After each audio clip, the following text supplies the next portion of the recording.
Hello and welcome to Saki Tech. As you may have heard, Samsung recently announced their latest range of the new Galaxy Tab 3 series of tablets with a 7-inch, an 8-inch, and a 10-inch variant.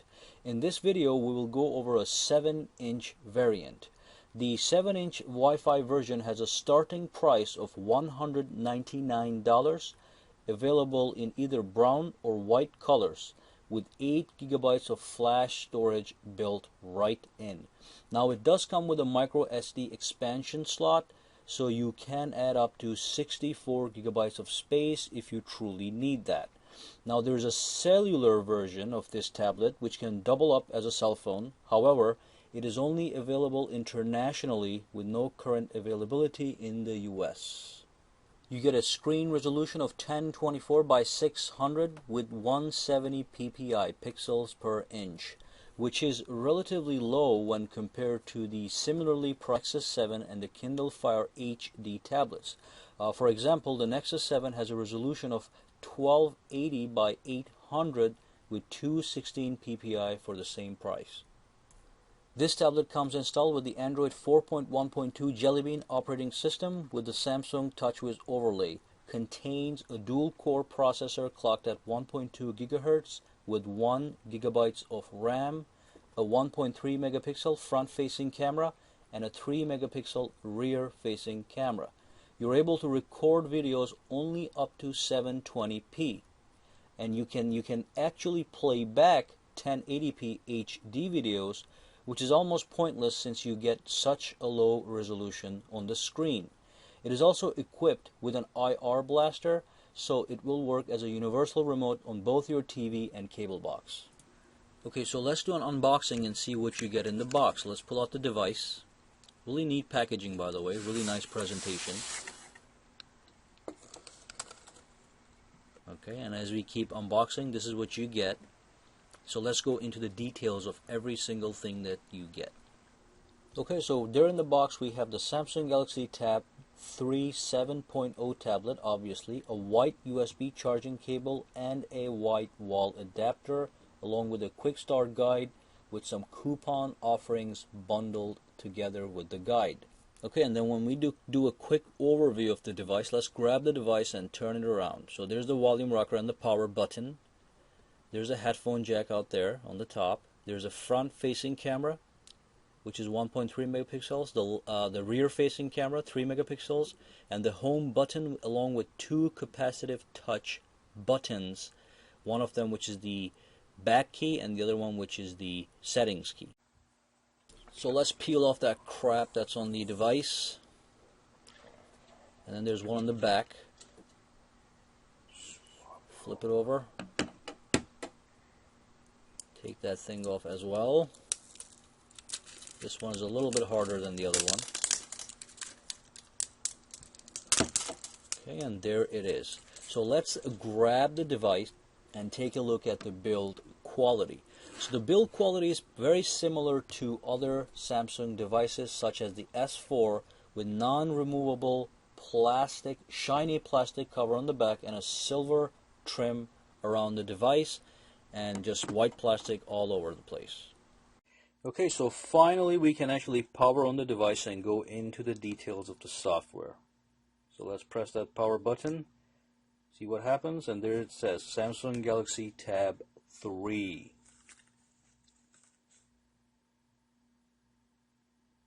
Okay, wait a couple minutes and there's the animation. Samsung. I'm going to skip the whole device part and be right back with you when we're in the home screen.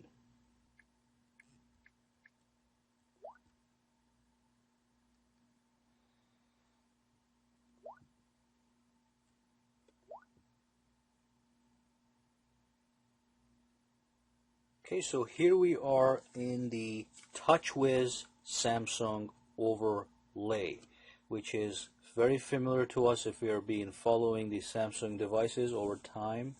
So let's scroll around a little bit. So far I sense no lag.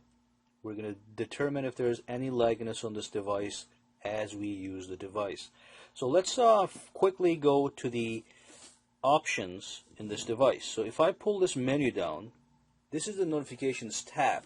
And I really like this notifications tab because you have a whole suite of quick toggles here. And that's not all. You can actually swipe this way, you get more. You can swipe this way, you get more. So you get the Wi-Fi here, you can press to turn it off. You can turn off the GPS if you want to just by pressing that. You have the sound profiling here. You can mute your device. You can turn the sound on. And then you can lock and unlock the screen rotation. Okay, and if you look at the top here, you can actually go into the full-fledged menu options of your tablet, which is right here. Let's go back to the notifications tab for now, and you can control the brightness from here, so you can max it out or lower it up. So let's just keep it at maxed up right now, and let's pull this up. So that's the notifications bar. So let's go back in it. Okay. And then you can go to settings and you can make a whole lot of changes to your device, such as, let's go down to, and if you go all the way down to about device, I just want to show you that this is in fact running Android version 4.1.2, which is not the latest build of the Android Jelly Bean version. The latest one is 4.2.2, but this one is running 4.1.2. So we're going to be missing some features. So let's go back home and take a look at the lock screen real quick. Okay, lock screen is always fun to look at. So if you pop that up, here's your lock screen. You've got some quick buttons here that you can access by tapping them. For example, let's tap the, in fact, let's see. You can press the home button to start your device, and you can tap one of these guys. Actually, you have to swipe to access. So this is the Google search functionality that you can access right from your lock screen. So let's just say okay to this one, and let's do a quick search. Let's look at the weather in New York or Philadelphia. What's the weather in Philadelphia right now?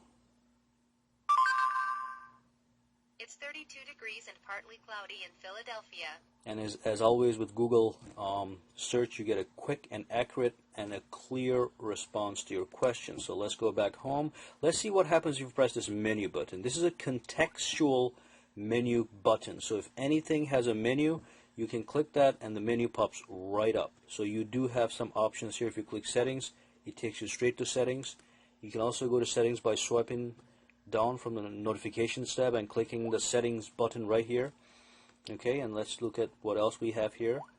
And you can do a search from here, and this takes you to Google search. Okay, and then you can also press that again, and you can edit the pages. So this is how you add new panels by pressing plus, and then you can go to this page right here. Let's see what we can do. You can set a wallpaper, you can create a new folder, and you can add apps and widgets. So let's add an app and a widget on this one. Press and hold an item to move it to the home screen. Okay, so let's just press, let's grab a widget. So let's grab this watch and let's move it right here. Okay, let's see. This is, you can tap to add an alarm. Okay, can we resize it? No, it doesn't let me resize it. So let's try another one. So menu, add apps and widgets, and let's grab this one. Okay, so put it right here. Let's see if we can resize this. No, we cannot. Okay, so let's look at other ways how we can customize this device. I think you can pinch. So you can pinch to go to your home screens. If you want to remove any panels, you take the panel and you put it down where it says remove. Click OK. Everything is gone. Tap anywhere on any screen to go back to one of the panels. And of course you can swipe between panels this way. You can also press and hold this button right here. So 1, 2, 3. Okay, so far I do not sense too much lag, but it definitely is not super smooth. Okay, so some of the other things that we can look at is the S Memo app. So to launch S Memo, you actually double tap the home key. So double tap that and S Voice pops right up. So let me cancel that for a second. So let's try searching for weather in New York using the S Memo app. What's the weather like right now in New York? Here is the weather for New York, New York. Okay, so that is a very robotic voice, and it was not as quick as obviously the Google search function. So the Google search function is much quicker. What's the weather like right now in New York? It's 33 degrees and clear in New York. Okay, so that's the S memo versus the Google search. And then if you tap and hold the home screen, the home button, what you get is you get your multitasking window, and you can swipe the apps to the left or to right to get rid of them. Okay, and over here, directly from here, you can actually access Google Now or Google Search. So just tap it. So it takes you straight to Google Search, and then tap and hold. You can also press this to close all the applications that are running, as long as you can see them here. And then you can also go to your task manager here, which is a Samsung specific thing that I cannot find on other devices like the Nexus 7 or Kindle Fire. So you can see your active applications, which is 0 right now because we just killed them all by pressing this button right here. So let's go back there. And then this is the downloaded applications, and that's the system storage, available space, use space. And then you have a RAM manager where you can use this to clear your memory in case your device starts to lag. So clear memory, 9 applications closed. And as you can see, the number changed on the top. You go to storage, and you also have the option to manage your storage right here. And then you have a help option here where it gives you some details. Okay, so let's go back out. And as you can see, it's a little bit laggy. When I go back, so let's go to Task Manager. When I press the home button, it takes a couple seconds before it actually responds to my input and the home screen shows up properly. And of course, we have our app drawer here. So we got the apps and the widgets right here. Let's take a look at the apps. A bunch of standard apps that come with every device, like the Play Store, the calendar, YouTube, the world clock, and you do get some Samsung specific apps like the Watch On app, which allows you to control your TV using this device as if this was a big, nice, pretty looking touchscreen remote. Okay, so some of the other things that you can do on this device is if you press and hold on the home screen, you get the option to set a wallpaper. So you can go to the wallpaper, and you can have separate wallpapers for home or lock screen, or you can do both at the same time. So let's change something to a live wallpaper. So let's do phase beam. Set wallpaper. Okay, now we have a live wallpaper. So if you shut this off, turn it back on, we're going to have a live wallpaper. And then you can also do some customizations on the lock screen. So unlock the screen, go to settings, and you have a lot of options in the settings. Okay, you can even block notifications. So when you pull this notification tab down, you're not going to see any notifications here. In fact, you get a prompt saying blocking mode is turned on. That means when you get an email or any other kind of notification, you're not going to see it populate there. Well, I like to see my notifications, so I'm going to unblock that. And then you have sound options here, display options, wallpaper, brightness, and all that stuff. Storage options where you can manage your storage. Power saving, battery life management, so you can see what is using your battery more than anything else. And then if you go all the way to the bottom here, of course you got security where you can set a password, encrypt your device, and all that good stuff. So let's go to lock screen. If you click this button right here, it says lock screen options. You actually are able to put an information ticker on the lock screen. So let's turn this on and see what happens. Okay, you can also turn the weather on. So you can turn this on. It's going to start showing the weather. Just going to turn that off for now. Okay, and then go back home. Turn off. Turn on. And now you get a nice little app at the bottom here which gives you updates. So if you tap that, it goes up, and you can click the refresh. So this is giving you little news updates, and you can actually scroll through it and see everything that is available to be seen. And this is the news. Okay, oops. And then you can either, you do have an Internet Explorer that comes with the Samsung, or you can use Chrome. I don't know if you guys know about Chrome. I'm sure you do, but it's an amazing little browser, and that's what I prefer to use all the time. Okay, so that's our Chrome web browser. No thanks. Very nice and quick. So let's quickly go to CNN.com. CNN.com. Go.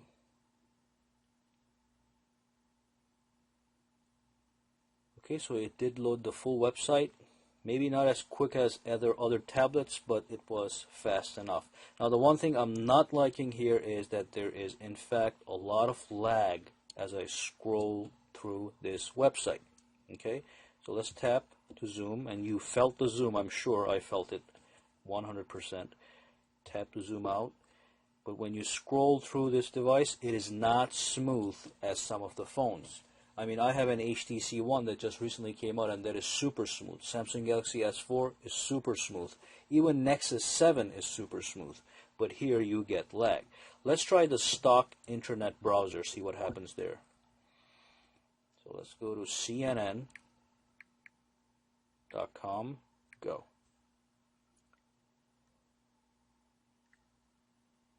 It is loading the full website. Let's see if there's any lag. Okay, this is a little bit better than actually Chrome for some reason. So let's tap that. Definitely quicker than Chrome. So if I go to Chrome and I do a zoom, I feel more lag. Okay, if I go to the stock Explorer here, I don't get as much lag.